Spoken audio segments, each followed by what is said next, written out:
This is Gridiron Graduates, a weekly podcast covering all things football. Episode number 46, An Unexpected Journey. Recorded September 14th, 2016. Hey guys, what's going on? Builder said to hit you guys back up. Welcome to another edition of the Gridiron Graduates. I am, of course, as always, joined by my good buddy, Mr. Ian Wharton. What is going on down there in Houston, my friend? Hey man, things are good. Just wrapping up that first week of football, which I'm really excited about. Tomorrow, it's Thursday, so we're recording this Wednesday night. So Thursday is when Bleacher Report's NFL 1000, our first week debuts, and so crammed through all the AFC games Sunday through Tuesday. And feeling pretty good, man. Just excited that the new season's here. Pretty much went as I expected as far as my team with the loss in Seattle. But no, things are good. Yeah, but they held in there for a while. They had the lead till late, but yeah, it wasn't meant to be. They should have won. But hey, that's been the Dolphins' last decade plus. So. Lead until the last moment, and then the defense lets them down. So, but hey, that's all right. But yeah, definitely, like you said, crazy week one, fun week one. Glad to have the season back. So we'll kind of run through a couple of the games, touch on some interesting stuff, talk about some of the week two games, and then we'll touch on some of the college games this week because it's definitely going to be a fun week three. Got a lot of good games on tap. I mean, week two was definitely hectic in college. We'll have to touch on some of that. So definitely a lot to get to. So let's jump into it. We'll start with the season opener, the game that kicked everything off, and it wound up being a pretty darn good one. The Broncos, behind Trevor Siemian, beat the Panthers after erasing a 10-point second-half deficit. Broncos win at 21-20. Tell you what, I was pleasantly surprised with the way Trevor Siemian played. I did tweet after the game, or after I got to watch the replay, that to me it seemed like a lot of the offense was very simple. You know, a lot of short as far as like the passing offense goes. A lot of short passes, a lot of screens, and then as a whole on offense, definitely focused on the run. But, you know, with a running back like C.J. Anderson, and this is kind of Gary Kubiak's bread and butter, is to use the running game. This is probably what we could expect from the Broncos, and, you know, if C.J. Anderson can get back to his old ways, I think the offense should be okay. Siemian just needs to do what he needs to do, and he looked pretty comfortable behind the pocket. You know, he did okay. Like I said, didn't take too many shots downfield, it seemed. You know, a lot of easy stuff, but sometimes with a young quarterback like that, it's okay to do that when you have a trustworthy back like C.J. Anderson. And obviously the defense did their thing. You know, Von Miller didn't step up until late in the game. He was pretty quiet, but eventually got into it, and they definitely smothered Cam Newton, to say the least. But yeah, very good week one win for the Broncos. Yeah, definitely. You know, I was a little bit surprised. Siemian, I didn't think he played great. I mean, like you mentioned, though, he did have a couple of those plays where he felt the pressure closing in, and he was able to escape and extend the plays, even scramble and get a couple of good gains there. So that's actually pretty encouraging. As far as his ability to start long term, I don't really know if he's got that potential.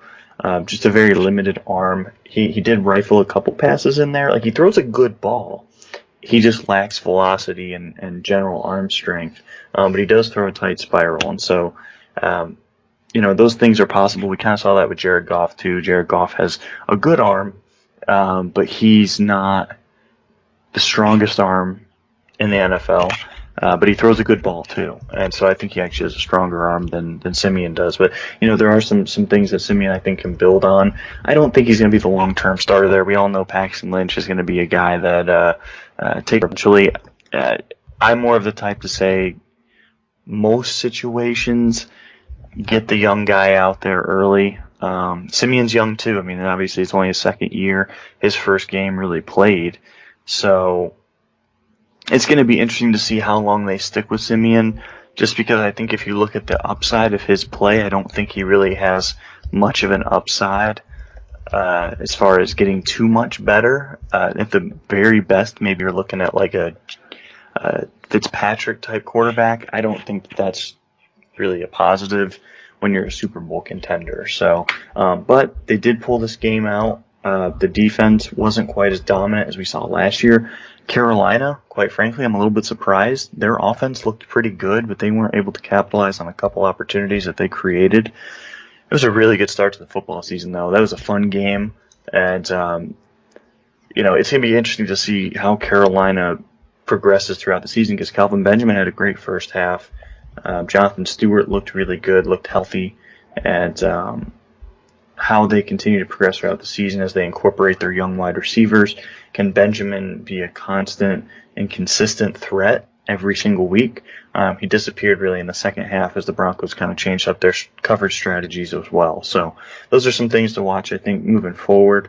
But very impressed, though, actually with both teams. Even though Carolina lost, I was actually impressed with them on offense specifically. Defensively, they didn't quite have as much juice as we saw last year either. So offense is a little bit ahead of the defense in the opening game, which is a little more of a rare occurrence, but it was refreshing. Yeah, definitely. So, we'll see how these teams bounce back next week. Panthers get the 49ers. Broncos get the Colts. So, it should be interesting there. Run through some of the other scores. Buccaneers beat the Falcons 31-24. Ravens over the Bills 13-7. Texans beat the Bears 23-14. Like we expected, the Jaguars hung in there. It was pretty close, but unfortunately they come up short to the pack, 27-23. Chiefs with a big comeback, down 21 points. They come back and beat the Chargers in overtime, 33-27. And I guess we'll kind of touch on this quick too, because of course the big news out of this game is that Keenan Allen, torn ACL, out for the season. Brutal news. The poor guy now is starting to build a history of injuries, and this was just one of the factors that led to the Chargers going 4-12 last season. And this was after Keenan Allen, I think, only missed 8 games last year. He at least played half the season. Now he's one and done. So really unfortunate there for the Chargers. Yeah, definitely a tough break, especially after he had just signed that contract extension as well. He gets $20 million guaranteed, but I mean, it's not necessarily a bad deal for the Chargers. They got him kind of at a below market deal considering his talent level. I mean, he was really having a good game up until the injury. Then it was a non-contact injury. Whatever it is with this guy, and it's not just him. For some reason, his body is just struggling to withstand the rigors of the NFL and what the NFL requires your body to train at that level, to move at that particular level. It's very stressful on the body, and I don't think there's really anything. I wouldn't say he's injury prone, because I kind of think that that's a little bit almost a little bit blaming the athlete, whereas it's clearly not his fault. He's not making the choice to be injured. Mm-hmm. It could be overtraining as well. What's causing this? It could be genetics. So there's a lot that really plays into it. So I'm disappointed in this just because he's a playmaker, along with Teddy Bridgewater. Already seeing him hurt. I'm sure we'll touch on Robert Griffin next, but Robert Griffin too, also with a major injury. And these are guys that are just really fun to play, whether you like them or not, whether you're fans of them or not. They bring excitement to the game, and just really unfortunate, especially for the Chargers. I know that you were really high on them entering the year. This was why I was concerned with them going back a couple episodes. I agree with you though that they have a lot of talent, but they've got to keep that talent on the field. One positive from that game, though, that I saw from San Diego, Melvin Gordon looked better, looked a little bit more decisive, looked willing to play physical. That's a major positive. Got a couple touchdowns.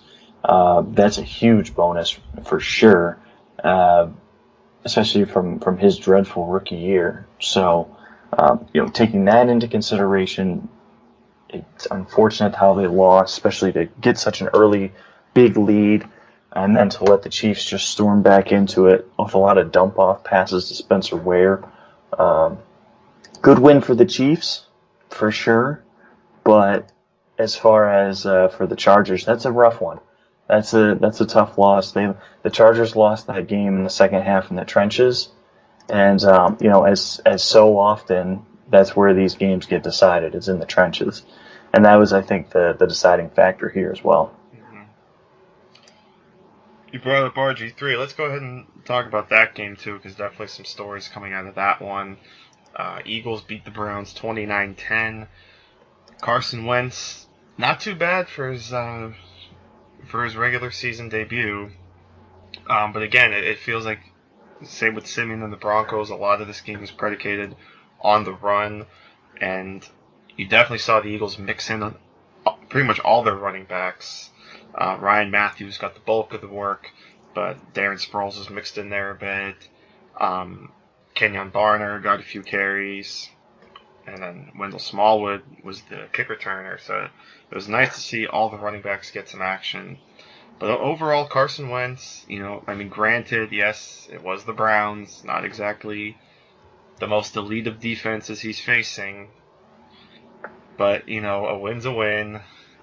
And, so not a bad start. But yeah, you mentioned RG3. Definitely sucks to see him go down. It seemed like he was starting to pick things up a little bit. And now we'll see what happens. Now they got to roll with Josh McCown, and could be another long year for the Browns. Yeah, and you mentioned it with Robert Griffin. He, almost knew it right away that. I tweeted right after it happened. I was like, "Ooh, that looked like that was a painful move, a painful injury. Just got popped in it, and it wasn't a malicious hit. He should have avoided it. Jalen Mills basically smacked him pretty good, but nothing dirty about it. Jalen Mills had a heck of a game, by the way, for Philadelphia, which I was a big fan of him coming out of college as well. Fell kind of for some other off the field reasons. A big game from him, so that's encouraging. But yeah, that was really tough, really unfortunate, disappointed to see that happen from Robert Griffin's perspective. As far as looking at Carson Wentz, I thought he played all right. I thought he had a good rookie debut, and then as you continue to take in more of the context, didn't really play in the preseason. Considering he came from North Dakota State, it looks even better and better. And I took some flack on Twitter because I had tweeted out that I thought he played all right. He didn't implode, he didn't blow up and play poorly like many rookies do. And and some people I think took exception to that. Said, "Oh, what are you talking about? He didn't just play okay; he played amazingly. Like that was a fantastic debut." Look at. And I told people, it's like, I didn't love Wentz coming out. He played better than what I expected.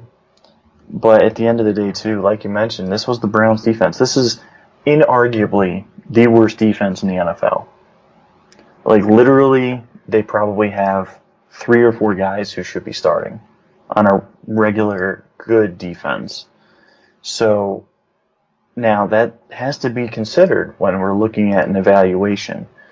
Now you play who's on your schedule, and we talk about that with college. There's nothing you can do about that as a player. But I do think that it's important to keep that in mind too, is that he was not being challenged. There was no film on him. One advantage that he actually had was that there was no real film on him for the Browns to study. So, if he plays like this come middle of October and November, when there's already 4 to 6 weeks of film on him, and he's still avoiding mistakes. Now, he did get lucky. There was a couple fumbles that hit the ground. He ended up getting them back, so no big deal on that. But, that's stuff that can come back and haunt you later. So he had 3 excellent throws. 2 of them went for the touchdowns. The third was a dig pattern. I think it was on like a 3rd down as well, where he rifled it in there. There were some negatives that happened on that play as well. He stared down the target. He was not moving his feet very well throughout the game. So there were some things that, and it's really about process. For me, it's about process more than it is about just simply about the stat line. Now, he did avoid passing mistakes, and that's great. Like I mentioned, he did have those standout throws. So overall, I thought it was a good performance. I'd say it's like a B performance. He didn't look like Robert Griffin a couple years ago. He didn't look like Andrew Luck. He didn't look like, one of these phenoms, but he had a good outing. Mm-hmm. And there's nothing wrong with that. So I'm definitely excited to look moving forward and seeing now, okay, well now what happens? And, so overall, impressive debut from him. Definitely things to build on. What I'm most encouraged about is that Doug Peterson, the head coach, thoroughly outcoached Hugh Jackson and the Browns. The Browns looked all out of sorts. Now, they don't have the talent to constantly compete, but quite frankly, from Hugh Jackson, that was extremely, extremely bad of his first week. Doug Peterson had a great plan for Carson Wentz, kept the balance. They got cold there in like the middle of the game, and then they went back to the running game, and then Wentz hit a couple of those throws, and it just busted the game open. So just an impressive performance from them. I think that Wentz and Peterson's going to be a really good pairing. I think they'll be able to maximize Wentz. Now, I personally think that Wentz has an average ceiling, and we'll see.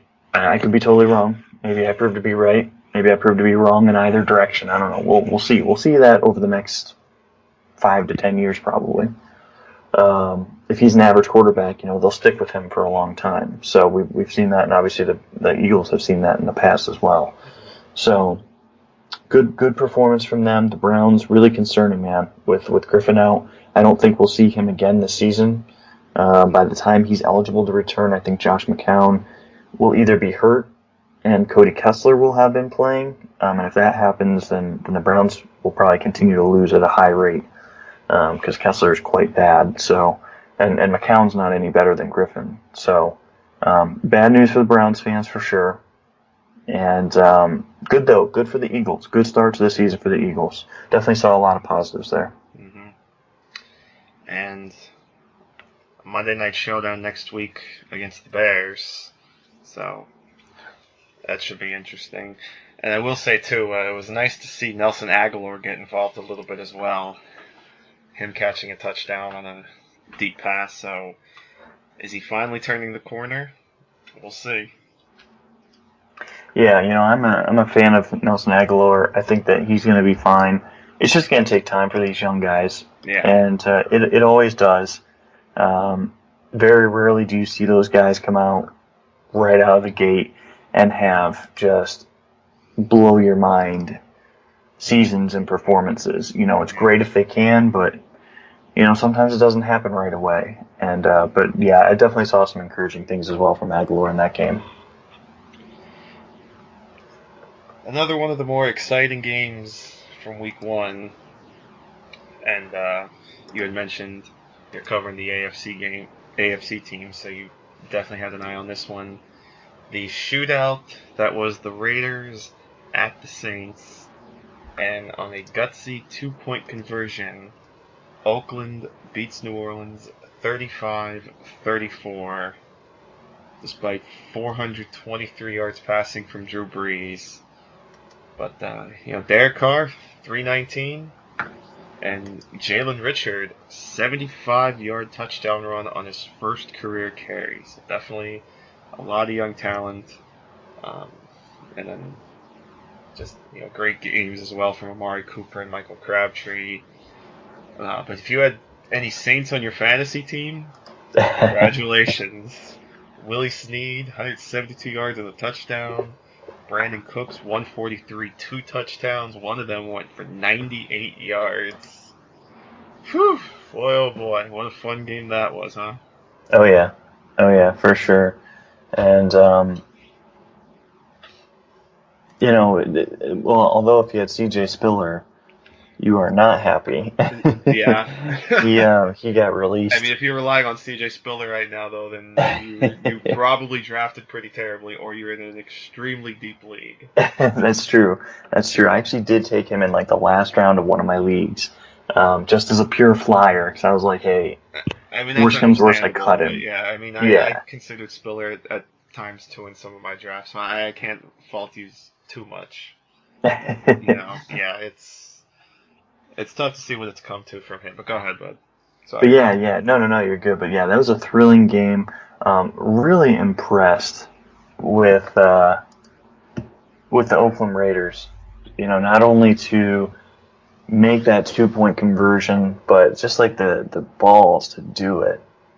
I mean, my goodness, you don't see those types of decisions often, and that's one that come later in the season, had they not gotten, if they missed the playoffs by that one game, you better believe it would have been a much rougher outcry than what they'll receive now. Obviously, there's nothing but praise for them now, but they ended up benching Sean Smith in the fourth quarter. I thought that was a huge mistake. He had a rough game, but ultimately, it's a tough matchup for him.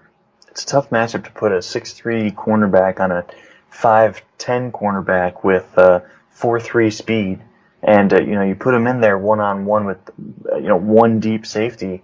You can't be surprised if the guy's going to get beat then. So I was disappointed in that. Their secondary pretty much fell apart as soon as that happened.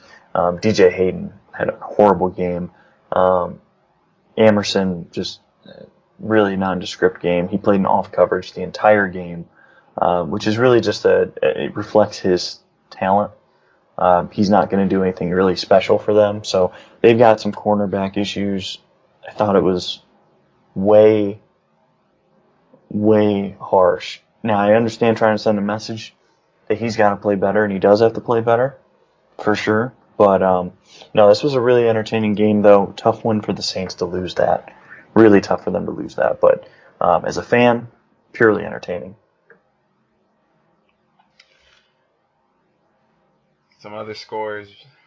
Bengals beat the Jets 23-22. Definitely have to be impressed with Andy Dalton. Gets sacked 7 times, still throws for over 300 yards, and still leads the Bengals to a win. So, it's week 1, but definitely a big win because both these teams are going to be in playoff contention.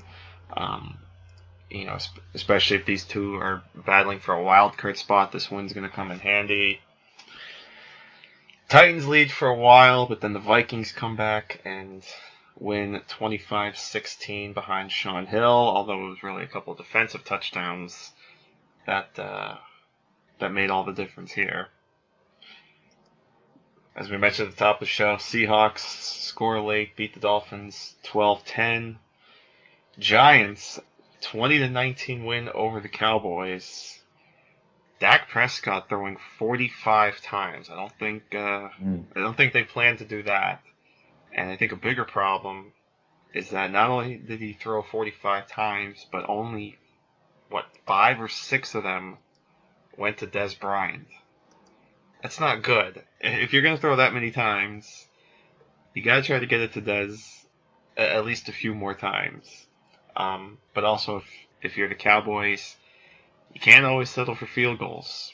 You got to be able to finish these drives, and that was also one of the big differences that led to them losing. And I think the funny thing about this game, though, too, was how everyone was touting the Giants everyone touted Washington as division champs after this game, and then Washington goes and lays an egg against Pittsburgh. So, that's the nature of the NFC East anymore, I guess. Yep. Very inconsistent, very up and down. It's hard to predict on a weekly basis. And, you mentioned Prescott. Offensively, the the Cowboys have to be more aggressive. He's not a good deep ball thrower, and that's easily his biggest weakness. It was his big weakness coming out of college. He's only okay as an intermediate thrower, and we kind of saw that as well throughout this game. But Jason Garrett and his staff have to sometimes force balls to Des Bryant and just say, look, man, just throw it up.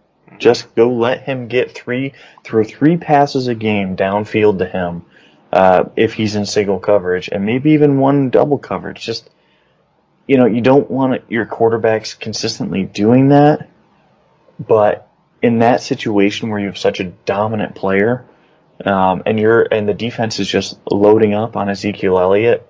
As Elliott didn't have a great game, he didn't look bad at all. He looked pretty good. He created the most that he could on those runs, especially that touchdown run was really good.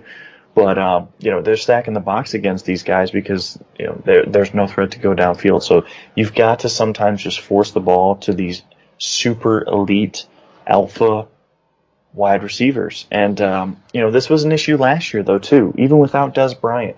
Just too reliant on guys like Cole Beasley and Jason Witten. Those are complementary players. Those are not guys that you can build your offense around. So I would like to see them be a little bit more vertical, be a little less predictable on offense as well. You've got to be aggressive. Their defense is not good enough to sit there and try to just play ball control like the Seahawks can. You've got to be aggressive, and it's sink or swim for Dak Prescott, and it's not really fair. It's not what he was brought in to do, but that's unfortunately the job he has to do. So, not a good performance from him, I didn't think, in his debut, and not that should be held against him. I mean, he's a fourth-round rookie. Now, I thought he deserved to go higher than that, but that is what it is. So, they've got to retool a little bit as they enter week 2. Lions win a shootout over the Colts 39-35. Steelers beat the Redskins 38-16. And the Los Angeles Rams, thanks for showing up. And if you pull a performance on Sunday like you did against the 49ers, you might get run right out of Los Angeles as quickly as you showed up, losing to the Niners 28-0. But let's talk. This is an embarrassing performance. Yeah, it's really an embarrassing performance from them. I mean, I'm almost glad that they're not playing Jared Goff because, it's come out that apparently he's struggling with the playbook. It's like I'm guessing that he's really what the Rams are doing is that they're using big words and big play calls for basically what is a high school level offense. Yeah. Came out also that the 49ers, with Jim O'Neill as the defensive coordinator, who did not do a good job for the Browns at all and was really one of the fourth or fifth options for Chip Kelly as a defensive coordinator. They apparently knew what the offensive plays were going to be based off the alignment. And I tell you what, if a bad defensive coordinator notices that, it's going to be a long season. This is a really toxic situation for Jared Goff and for Todd Gurley. I feel bad for those two. I actually don't think that Goff. Now, I think Goff should play based off of talent. I hope he doesn't play all season, just out of principle, because honestly, Fisher needs to be fired. That staff needs to be cleared out. They need to retool that offense. The skill players outside of Gurley are just awful. The offensive line is bad. The scheme is terrible. I feel bad for Goff. I mean, the people are piling on Goff on social media, and that's fine. I mean, it's confirmation biased, but don't count him out and don't count Gurley out yet. But we need to see those guys with a real coaching staff, a staff that actually gets it offensively. I don't know who's going to be available this time next year, or obviously after the season when it's going to be time to hire a new coach. But I tell you what, Jeff Fisher, as long as he's there, it's going to be hard for any rookie quarterback or young quarterback to succeed. And then the Sunday night game came down to a missed field goal off a botched snap. But it was a pretty interesting game throughout. Patriots, behind Jimmy Garoppolo, beat the Cardinals 23-21. Obviously a good win for the Patriots. Without Tom Brady, without Rob Gronkowski. This was really all about Julian Edelman and Chris Hogan. They seem to be two of the stars of the show. And, tough loss for the Cardinals. You have the Patriots at home. They're minus two of their biggest weapons. It feels like a missed opportunity, really, for the Cardinals, in this division, trying to battle with Seattle.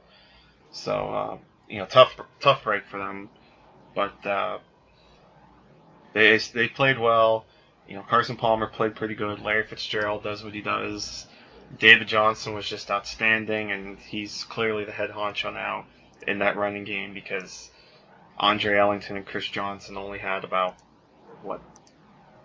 6 to 8 snaps, something like that, between the two of them.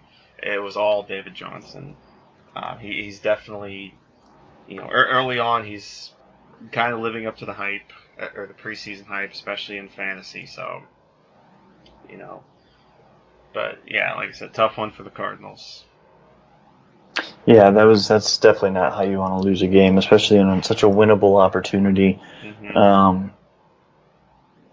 I feel like this was maybe a situation where they just took them lightly, and the Patriots came out, executed well, even though they were missing, so many studs. And, this is a team without Chandler Jones. Obviously, he's in Arizona now. Chandler Jones isn't there. Tom Brady, obviously, Rob Gronkowski, obviously out. Offensive line injuries. Just incredible that Arizona didn't win this. And it doesn't always come down to the quarterback. But, this is a game where Carson Palmer didn't play great. And they missed some opportunities, especially, I think, in the second half, to close this one out. And obviously it came down to a missed field goal, so they should have won it probably. But, it really probably shouldn't even have been that close. So, I'm looking at this game and the result, and I'm saying, Arizona, man, what happened? It's going to be okay. It's going to be fine. But that's really an unexcusable loss. At the end of the season, you're going to come back to that one, and you're not going to be happy about that at all. I was impressed with the Patriots, obviously. I mean, what else are you going to say? I mean, it's the Patriots. You know that they're always going to be coached well. They're always going to be in position. And, so that's just one of those things where, as the Cardinals, if you're a Super Bowl contender, which they are, but if you really want to prove it, that's the stage where you needed to take control of the game early. And specifically Carson Palmer, you need to prove that, you're still a viable elite quarterback. Because, quite frankly, at this stage of the game, with the way he ended last season with the injury, was very unimpressive. So, he got the extension. He's going to be there. He's not in danger of losing his job anytime super soon. But there's definitely reason for concern and definitely reason to sit there and say, is he good enough to lead them to a Super Bowl? I mean, it's not all into him. It's not, not 100% about him, but it's heavily about him because the rest of that team is so good and so talented that they can't afford bad games from him against elite opponents. We've clearly seen that. Mm-hmm. So moving ahead to week 2, what are some things you're most looking forward to? Which matchups, games, just anything you have your eye on for this weekend? Yeah, definitely. So, I mean, I'm starting my weekend looking at the early slate of games. I want to look at the Bengals and Steelers. Yep. I think these are two possible Super Bowl contenders. Wildly explosive offenses at times. A.J. Green had a great week 1 for the Bengals. Steelers, obviously, Antonio Brown, just a monster. Absolute monster.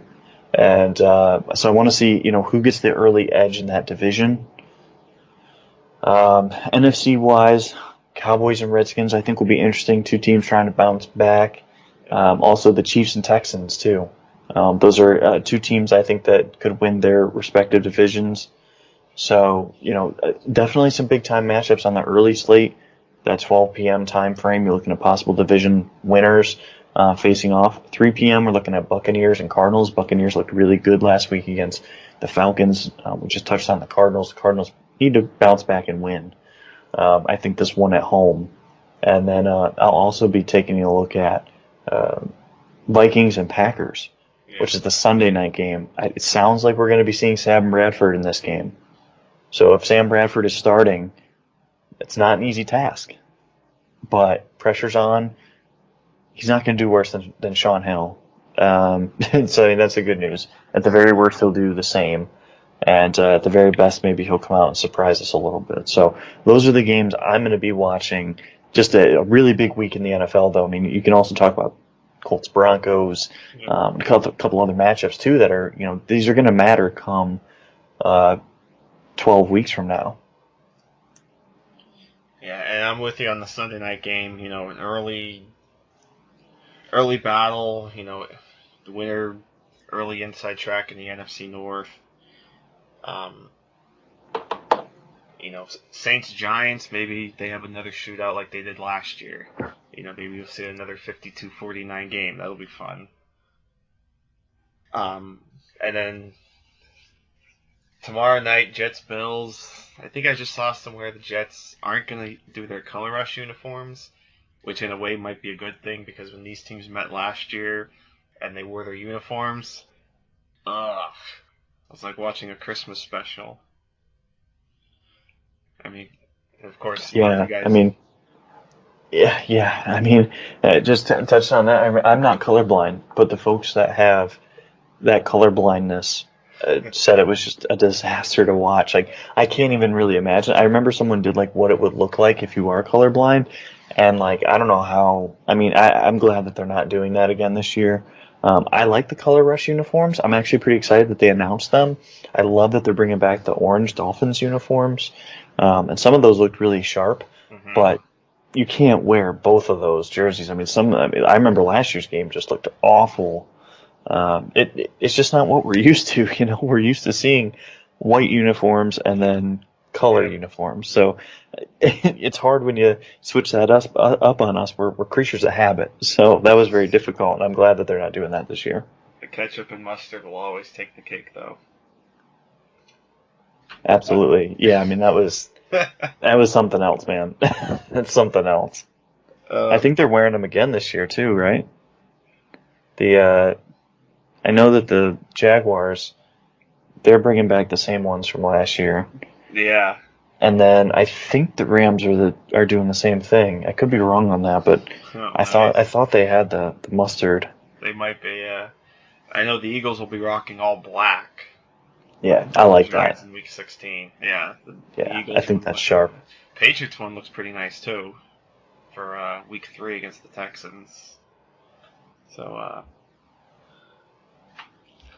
yeah, we'll see. And I know they said, some teams, like the Lions, they'll have the color rush, but they're not going to wear them because they don't technically have a Thursday night game. So I think they should still let them wear them for the Thanksgiving game anyway. That'd be pretty fun. But that's down the line. So that's kind of a look at Week 2 in the NFL. Let's go ahead and touch on college for a little bit, and then we'll wrap things up because definitely it was a fun Week 2 in college football. We didn't think there would be too many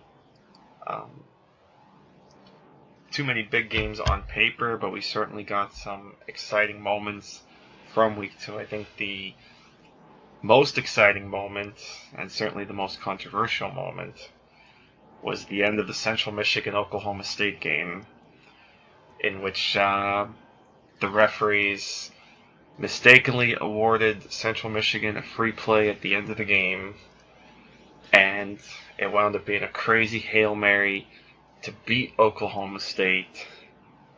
And the crazy thing is that there were MAC officials on the field that missed the call, and Big 12 officials on the replay that failed to stop the refs and prevent all this from happening.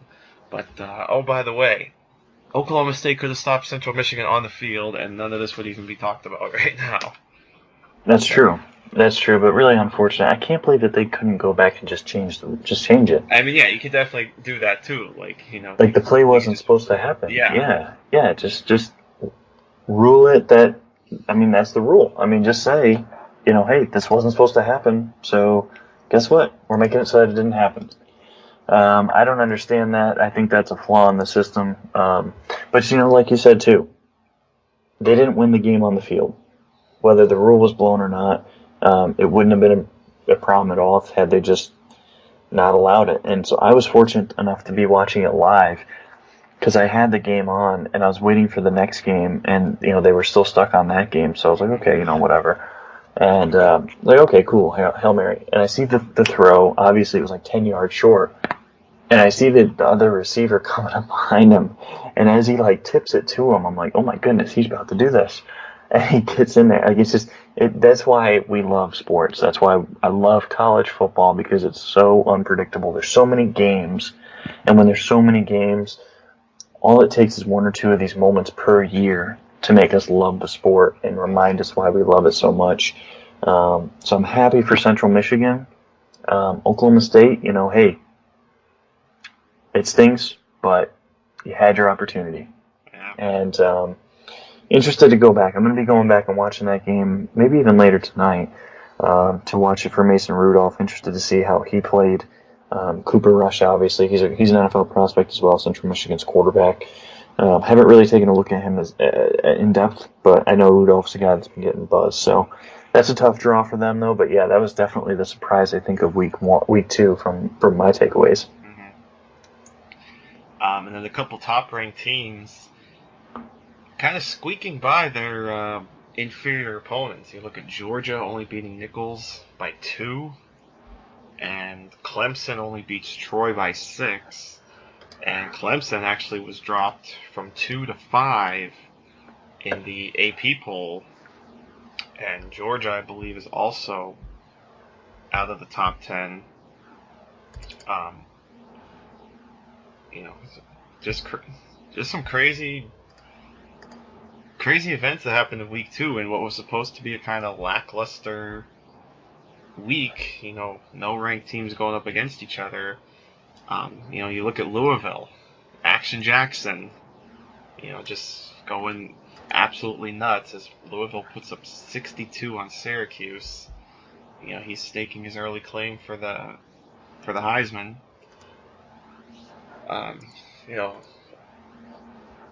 Anything else catch your eye from last week in college? No, not really too much. I watched a couple games, but overall, that was mentioned it last week. If you owe any favors to anybody, do it that weekend. And I ended up watching a little bit more games. Now, I will say the Texas Tech and Arizona State game, which was the late game, Kalen Ballage scored 8 touchdowns, 7 on the ground. That was extremely fun to watch. Zero defense being played there.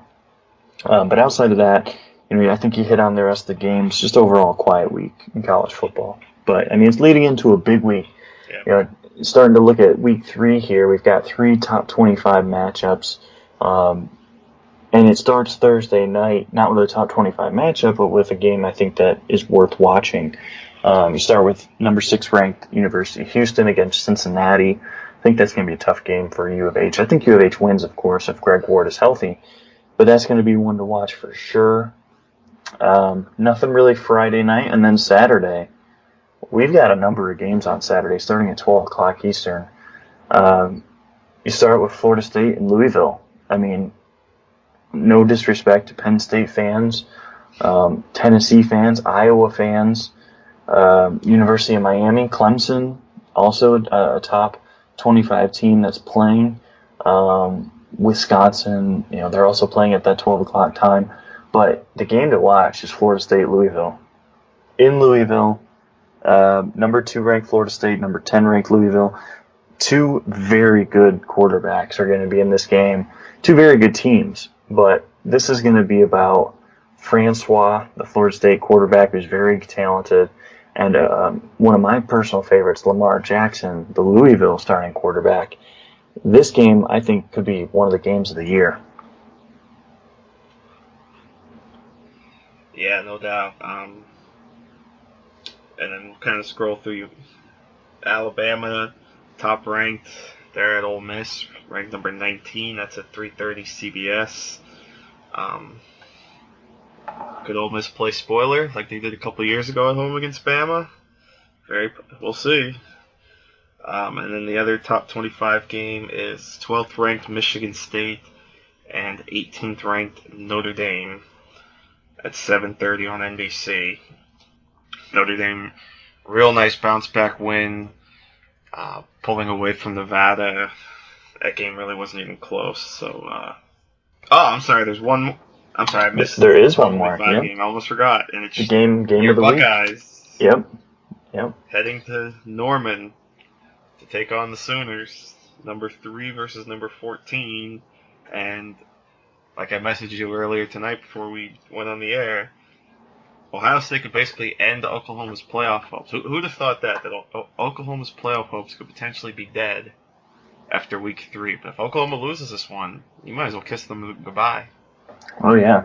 I mean, their playoff hopes are officially over, and really for Ohio State, if they lose this one as well, it's not officially over for them, but they're gonna have to get some luck along the way if they lose this one to Oklahoma, just because Oklahoma suffered that early loss. Mm-hmm. So, this is a tough one. I think Ohio State wins this game. They are favored on the road, which is pretty telling.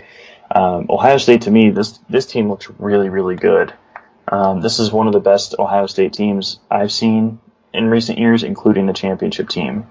So I'm really excited to see them on the road in a big stage. I'm excited to see Baker Mayfield. Obviously, they're two super talented running backs. I'm excited to see how Ohio State can handle them, if they can handle them. But I think this will be another phenomenal matchup. I'm going to take the Buckeyes in this one. From the other top 25 games, I'm going to take Florida State.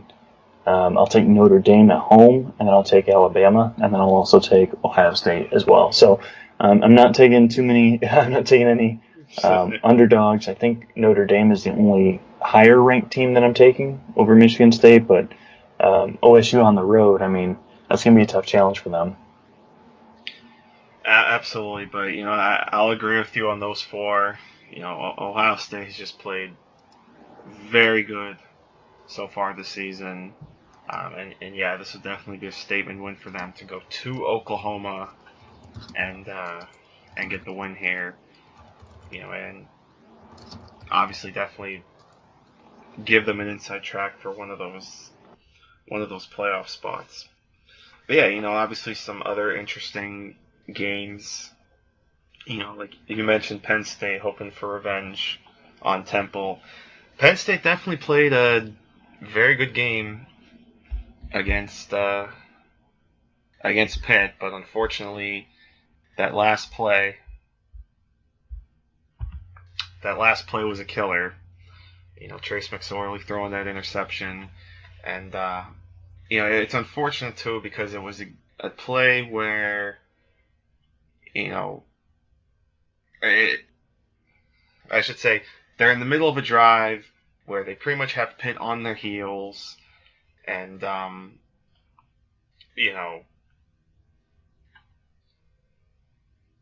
they did just such a real good job running the ball and not making too many mistakes, and then they go for the big gamble on either first or second. I think it was second down, but go for the gamble, and it was a quick throw too. Like I had a buddy show me a video and had me rewatch the play, and wanted me to point out the one receiver, which the receiver on the far side of the field was wide open, but clearly McSorley didn't even look that way because you could tell it was like a quick 3-step drop, and he basically went for the gusto, and unfortunately threw it into double coverage, and it was a poor throw to begin with, and that pretty much killed Penn State's hopes right then and there.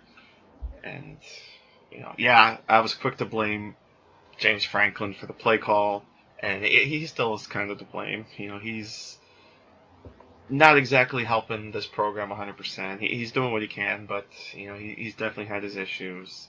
But also a poor decision by McSorley. But I mean, he's young, he'll bounce back. But unfortunate loss for Penn State.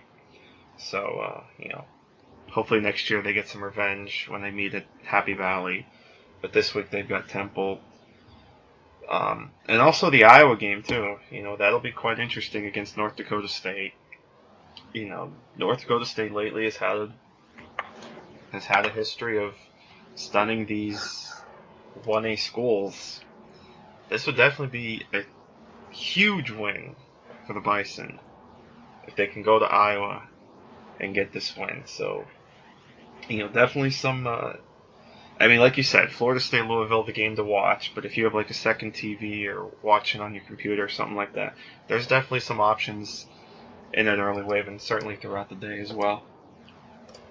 Yeah, I'm excited. I'm super excited to see a full slate of games again. This is last week was the last week slate, so last full Saturday of generally weak matchups. At least on paper, until middle of October. Once we hit middle of October, there's a week or two there where it's like, okay. As some of the divisional matchups and conference matchups aren't that strong. But we're in the thick of it. The college football season really, really starts this week. For most teams, as they're starting to hit tougher opponents, the cupcakes are mostly off the schedules for the foreseeable future. And this is where it really becomes even more fun as we start to see powerhouses. This is a good time to start scouting if you're looking at that. You've got a couple games now under your feet, and it's time to set that baseline expectation for the rest of the season as far as what you want to see improved and what you need to see improved and what you will eventually see at the end of the season. Have they progressed in any form? So it's a big week for teams. Big week for NFL teams as well, watching these college players. Absolutely, yeah. It's never too early to start thinking NFL draft. I'm sure we'll have some draft notes soon and get some of these draft nicks in here down the line and start prepping for April, even though it's only September. There's nothing wrong with being focused on the draft already. It's going to come. It's going to come either way. So. Just being prepared for it, there's nothing wrong with that. We'll be here before we know it.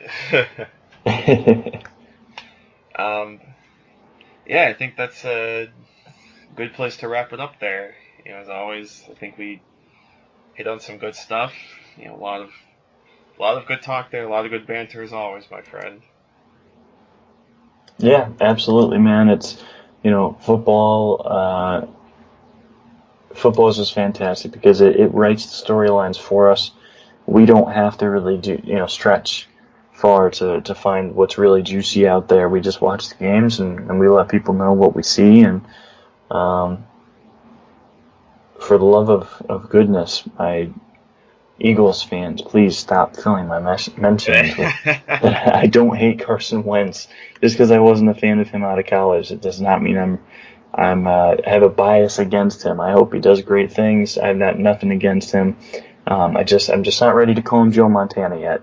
Okay, so that's all that is. So, but hey, it's all in good fun. It's football, and let's have fun with it. And unfortunately, he's not exactly facing another strong team next week either.